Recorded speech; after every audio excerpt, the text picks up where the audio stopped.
Levelling एक काफी ज्यादा पॉपुलर एनिमे अभी कुछ हफ्तों पहले खत्म हुआ। अगर तुम मेरी ये वीडियो देख रहे हो तो ऑब्वियसली तुमने वो एनिमे के बारे में एटलीस्ट सुना तो होगा, लेकिन online fan Wars, hype, record तोड़ना और पता नहीं क्या क्या करने के बाद भी एक चीज उसने करी कि जब सोलो लेवलिंग के सीजन 2 बस खत्म होने ही वाला था मार्च के एंड में, तो एनिमे इंडस्ट्री के अंदर से कुछ कुछ प्रोड्यूसर्स ऐसा स्टेटमेंट देने लगे कि जो चीज सोलो लेवलिंग ने करके दिखाई है एक बहुत ही बड़ा मैसिव दरवाजा खोल दिया। जहां पर अब तक मेजॉरिटी एनिमे जापानीज मांगा को अडैप्ट करते थे, सोलो लेवलिंग एक साउथ कोरियन क्रिएशन है, मानवा। ऐसा कहा जाने लगा सोलो लेवलिंग का इतना सारा पैसा देख के अब बाकी सारे लोग भी कोशिश करेंगे कि हम लोग इन्हीं मानवा के ऊपर एनिमे बनाएंगे। मानवा के साथ साथ वेबटून वाला मार्केट भी काफी एक्सप्लोड होने वाला है। तुमको क्लियर नहीं है या फिर ये वेबटून वाला कॉन्सेप्ट देखकर थोड़ा दिमाग चक्कर आ गया तो एकदम शॉर्ट, जापान के अंदर जो कॉमिक्स बनती है उनको मांगा कहते हैं। अब वो प्रिंटेड फॉर्मेट में हो सकते हैं, बुक्स में, या फिर डायरेक्टली ऑनलाइन। सेम चीज अगर साउथ कोरिया के अंदर बनी है तो उसको मानवा कहेंगे। और वेबटून एक डिफरेंट कॉन्सेप्ट है जिसमें ये बुक वाला फॉर्मेट की एक के बाद दूसरा पेज, दूसरे के बाद तीसरा पेज, ऐसा नहीं होता। उसको स्पेसिफिकली बनाया गया है फोन के ऊपर रीड करने के लिए। जैसे तुम रील स्क्रॉल करते हो वैसे इसके पेजेस भी इन्फिनिटली स्क्रॉल करेंगे। उनको डिजाइन भी ऐसे किया जिसके कारण जनरली वो पहले प्रिंट फॉर्मेट में अवेलेबल नहीं होते और मानवा एंड वेबटून के बीच में एक काफी बड़ा ओवरलैप आ जाता है। जैसे सोलो लेवलिंग, वो एक मानवा भी है और वेबटून भी। क्लाउड सेंसे ने ज्ञान बहुत फैल दिया। वीडियो का मेन टॉपिक था सोलो लेवलिंग की सक्सेस के बाद अब सब लोगों की नजर यही मानवा वेबटून वाले मार्केट पे थी कि अगला कौन सा बड़ा आने वाला है। एंड यूजुअली एक मैसिव सक्सेस को जो पूरी इंडस्ट्री फॉलो करने लगती है तो उसके रिजल्ट्स दिखने में अपने को 1, 1.5, 2 साल लग जाते हैं। लेकिन बिड़ू जिसकी बात हम लोग इस वीडियो में करने वाले हैं इतना टाइम नहीं लगा, क्योंकि सोलो लेवलिंग के खत्म होते ही होते मैंने इंटरनेट के ऊपर चर्चाएं सुननी चालू कर दी थी कि mister Sung Jin Woo you did really well, अब अगली बारी है the beginning after the end की। सोलो लेवलिंग का बटन पता नहीं क्या बोलते हैं, डंडा अब तू ही कैरी करेगा। एंड मेरे सब्सक्राइबर्स में से एक अच्छी नोटिसेबल क्वांटिटी में लोग कह रहे थे कि भाई देखना वो एनिमे आएगा बहुत गजब। लेकिन जैसे ही the beginning after the end का पहला एपिसोड ड्रॉप होता है एरियल के अंदर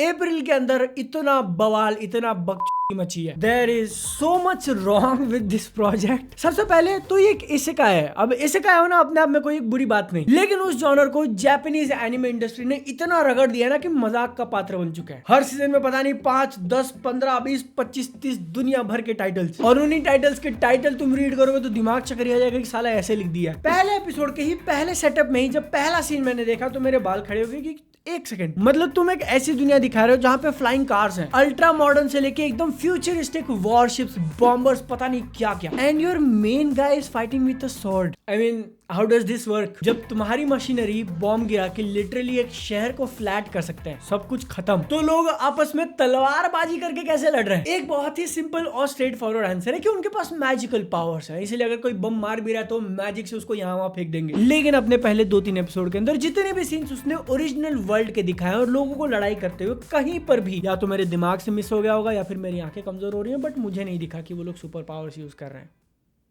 दे आर जस्ट डूइंग स्लैशिंग बस।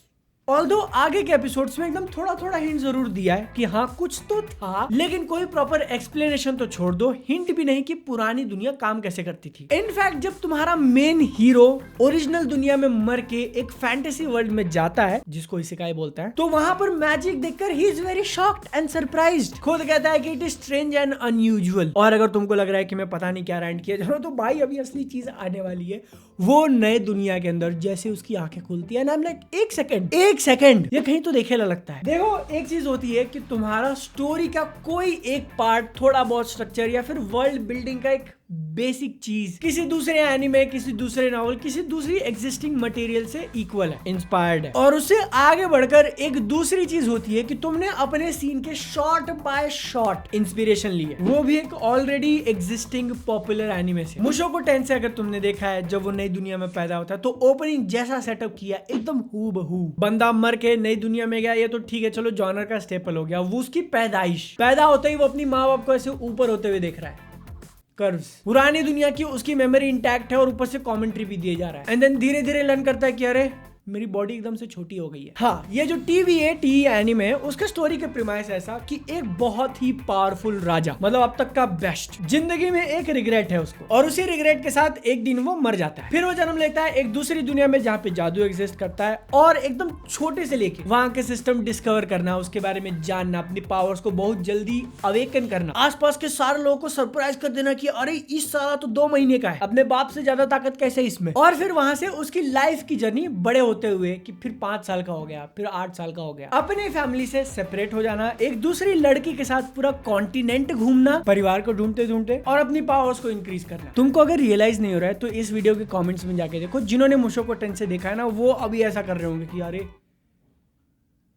साला सच में है। इन बिगिनिंग भाई स्टोरी वाली बात तक तो फिर भी ठीक है, मैंने अभी तुमको इसका सबसे बड़ा नेगेटिव पॉइंट तो बताया ही नहीं। मुझे पर्सनली लगता है कि इसको मीडियम का नाम ही गलत दे दिया। ये कोई एनिमे वानिमे नहीं है, इसका नाम होना चाहिए था स्लाइड शो। तुम पावर पॉइंट प्रेजेंटेशन एक के बाद एक जो फोटो दिखा, इट इज लिटरली दैट। इसलिए अब से हम इसको कहेंगे the slide show after the and. शुरू में कुछ सीन जरूर क्यूट लगते हैं जब वो एकदम ही छोटा नन्ना मुन्ना बालक होता है, एडिक्वेटली एनिमेटेड, बढ़िया साउंड इफेक्ट डाल दिए इसलिए काम चल जाता है। लेकिन जिस दूसरे एनीमे से इसने पंगा लिया, it was very bad to go against Mushoku Tensei. I know जिन्होंने इसकी ओरिजिनल स्टोरी लिखी थी उन्होंने खुद कंफर्म किया है कि मुशोको टेंसेई एक बहुत बड़ा इंस्पिरेशन था उनके लिए। लेकिन बिडू, जब तुम दोनों तराजू में एकदम सेम एप्पल्स रख रहे हो और उसमें इतना नाइट एंड डे का डिफरेंस है, छोटा बच्चा जब पहली बार अपनी पावर रिवील करता है ना, तो मुशोको के अंदर इतना पावरफुल सीन है कि वो ऐसा सरप्राइज्ड है और कैमरा लिटरली 360 घूम रहा है उसके अराउंड। एनिमेशन में सिर्फ उस एक शॉट के अंदर जितने फ्रेम्स एनिमेट किए गए ना, इस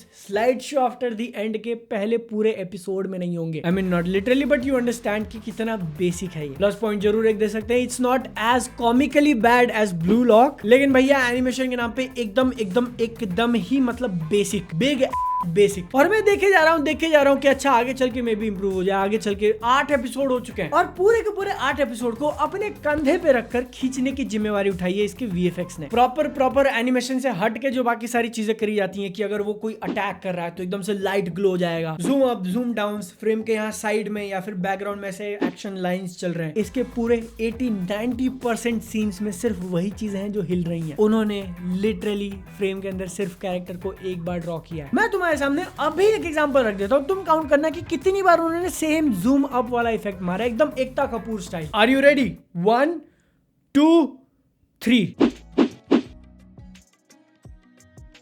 अगर तुमको ये बिल्कुल भी शॉकिंग नहीं लगा तो जस्ट वेट, मैंने सब इकट्ठा करके रखा हुआ है। आई डोंट नो, दूसरे या तीसरे एपिसोड में एक काफी इंपॉर्टेंट फाइट सीक्वेंस आता है जहां पर वो छोटा बच्चा अपनी फैमिली से बिछड़ने वाला है। मैं उस फाइट सीन के क्लिप्स तुमको दिखाऊंगा एकदम जान का जोखिम लेके, क्योंकि पता नहीं कॉपीराइट स्ट्राइक आ जाए, तो इसलिए you better appreciate it. Subscribe करो 5 लाख, एनिमे क्लाउड का व्हाट्सएप ज्वाइन करना, वीडियो आने से पहले अपडेट वगैरह सब वहां मिल जाएगा। अब जो तुम एक्शन फाइट सीक्वेंस देखने वाले ना, उसमें सिर्फ काउंट करना कि लिटरल स्टैटिक फ्रेम्स कितने थे। Editor are you ready? 3 2 1, तुम देख के बताओ कि कितनी चीजें हिल रही हैं, कितनी बार उन्होंने सिर्फ एक फ्रेम ड्रॉ किया हुआ है। Only single photos again and again and again. इसको देखने के बाद मुझे रियलाइज होता है कि इट इज सो डिसरिस्पेक्टिंग। इसके प्रोडक्शन कमिटी ने सोचा कि हम लोग इतना करके चल जाएगा, लोग तो कुछ भी देख लेंगे, मतलब anime normies are so blind, ऐसा उनको लगा। ऑनेस्टली एक दूसरा एनिमे आया था कुछ सालों पहले, the way of the house husband नाम का, वो इससे बेटर कहूंगा मैं, क्योंकि उस एनिमे का स्टाइल ही यही है कि वो तुमको स्लाइड शो दिखा रहा है। एटलीस्ट तुमको पता तो है कि वहां पे सिर्फ स्लाइड शो चलने वाला है, एनिमेशन का झूठा लॉलीपॉप नहीं दिया। फिर जब अपने हीरो को ट्रेनिंग करनी होती है, ट्रेनिंग के नाम पे तो कुछ नहीं दिखाते हैं, एक या फिर आधा फाइट सीक्वेंस हो जाएगा, उसमें भी वो लिटरली एक फ्रेम है, मतलब ये हिलता हुआ भी नहीं दिखाते, इट्स जस्ट देयर। और एपिसोड नंबर 8 तक आते थे तो ये मेरे लिए मजाक का पात्र बन चुका था कि तुम लोग इतना बिल्डअप दे रहे हो। भाई 8 साल का लौंडा, ये जितने भी साल का था, इतना साल, अरे इतनी ताकत है इसके अंदर, he is a prodigy, he is a something, he is a blah blah blah blah. और जब तुम्हारा वही प्रोडिजी फाइट करने आता है तो तुम क्या दिखा रहे हो? कुछ दिखाई ही नहीं रहे। ब्लॉक करने वाला ऑलरेडी ऐसा पोजीशन में खड़ा है, अटैक करने वाला ऑलरेडी ऐसा हाथ उनका चिपक चुका है और तुम सिर्फ जूम आउट कर रहे हो। फिर उसका दूसरा जो होगा वो पहले से है, तुम सिर्फ जूम आउट कर रहे हो। ये है इसका एक्शन। यार इसी के साथ इसी सीजन में एक दूसरा एनिमे आया था, एची, मैंने उसके ऊपर डेडिकेटेड वीडियो बनाई है, जब तक YouTube के ऊपर अवेलेबल है तब तक जाके देख लो, पता नहीं कब उठ जाए। तुम्हारे साथ हम लोग अभी केबीसी खेलेंगे। 2 ऑप्शन है, तुम गैस करो कि ये the next solo levelling, the prodigy, और एक ठरकी 18+ एनिमे जिसको लोग अकेले में कोने में बैठ बैठ के देखेंगे। सोसाइटी के हिसाब से इट्स बैड। इन दोनों में से किसका एनिमेशन बेटर होगा? तुम अगर लिटरली फ्रेम्स काउंट करने जाओगे ना तो it must be more than double और इवन ट्रिपल। एक कमेंट तुमने काफी बार इंटरनेट के ऊपर देखा होगा कि यार एनिमे अंडररेटेड ही ठीक था। वही सेम चीज यहाँ पर भी अप्लाई होती है। इतना ज्यादा पॉपुलर हो चुका है, इतना ज्यादा लोग इसको देखते हैं कि अब मतलब एकदम बेसिक से बेसिक चीज, पैसा लगाने वालों को लगता है कि हम लोग एक पॉपुलर टाइटल ले लेंगे, एकदम ही मतलब मिडल ऑफ द रोड, ठोको पीटो निकलो वाला काम। और इस सब के बीच में जो एक सैड पार्ट है कि भले इसकी स्टोरी कितनी भी ज्यादा सिमिलर हो मुशोको टेंसेई से, एटलीस्ट अभी तक तो, अगर इसको एक प्रॉपर अच्छा एडेप्टेशन मिलता तो ये एक डिसेंट इनफ शो बन सकता था। क्योंकि इतना सब कुछ होने के बाद भी इट्स नॉट कंप्लीटली बोरिंग। और जितना मैं इंटरनेट के ऊपर रीड कर रहा हूँ, लोग कह रहे हैं कि काफी सारा मटेरियल भी उन्होंने कट किया है, बिल्कुल सोलो लेवलिंग की तरह। लेकिन यहाँ पर सोलो लेवलिंग काम करता है, ई रैंक हंटर से ऊपर बढ़ते जा रहा है, वहीं पर द नेक्स्ट सोलो लेवलिंग ई से नीचे जेड की तरफ।